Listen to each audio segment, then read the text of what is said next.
তো hello guys, আজকে আপনাদের সাথে চলে আসলাম নতুন ব্লগ নিয়ে। তো এবার ব্লগটা অনেকটা ভালো হতে চলেছে। তো এটা হচ্ছে পার্ট 3 ব্লগ। আমার হচ্ছে নাম ইরফান রাফিদ। তো দেখেন, আপনাদেরকে দেখাই। এই যে দেখেন, এটা হচ্ছে লিচু গাছ। এটার নাম আপনার কমেন্ট করে জানাবেন। আর এটা কি যেন একটা গাছ মনে পড়তেছে না গাছ, এটা লিচু গাছ। এটা আছে তুলসী পাতা।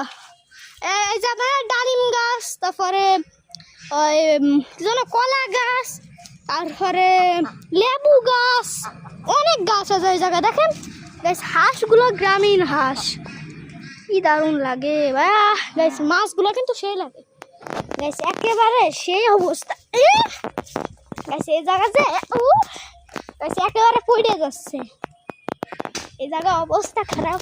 এখন এই জায়গা আপনাদেরকে দেখায়, কি সুন্দর একটা ভিউ আসতেছে। একটা টাইপ সি এখন 10 দেখায়।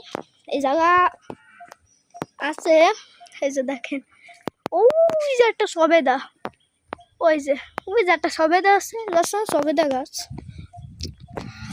একটা উপরে বড় একটা পাকা আম আছে। তো আপনাদেরকে এখন দেখানো যাবে না। তো এই জায়গায় আগে দাও দিয়ে কুপাইছে, কিন্তু ও ভাই গাইস, এটা কি আছে? এখানে মাছ দিছে, কি যেন লাগিছে, এটাই তো বুঝলাম না। এটা কি আছে অবশ্যই গাইস, পুরো আটটা গেছে, পুরো আট গেছে। এই জায়গাতে নোয়াগুলো কালা হলে একটু পরিষ্কার করতে হবে। ও সরি গাইস, আজকে এই যে জামরুল গাছটা দেখানো হয়নি। এই গাছটা জামরুল গাছ, তো ছোটো ছোটো জামরুল গাছ, তাই আপনারা দেখতে পাচ্ছেন না। তা ভিতরে ঢুকে দেখায়, দেখেন কি পরিমাণে আবর্জনা ময়লা কি হয়েছে। আর টাইপসে অনেক পোকামাকড় আছে গাইস। ওইটা কি? ও গাইস, হাঁস ভয় পেয়ে গেছে না? তো ভয় পেয়ে গেছিলাম বলে ভাবেন না যে আমি ভীতু না গাইস। এখানে এটা কি তাই তো বুঝলাম না। দাঁড়ান গাইস, শ্যাম্পুর পাতা মানুষ গোসল করে তো মজা হয়েছে।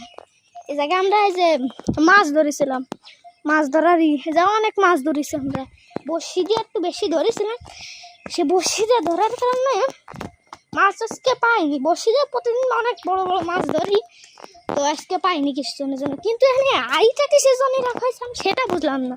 কারণ গাছ এটা উঠাই দেখে এর ভিতরে কি